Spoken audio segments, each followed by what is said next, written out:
این سگی که میبینید، اول سلام، وقت بخیر. این سگی که میبینید اصلا یه سگ خاصیه. چشاش ببینید آبی و قرمزه، اصلا سگ خاصیه و مریضه. تمام تنش زخم شد و بعد اگه ببینه یک سر داره میخورونه. این سگ یه چیه خاصی داره، چشاش دو رنگه.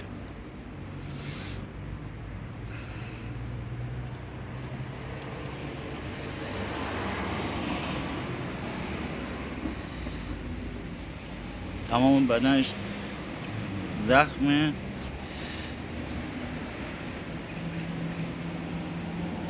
توی خیابون امام هادیه، اینجا میبینیمش.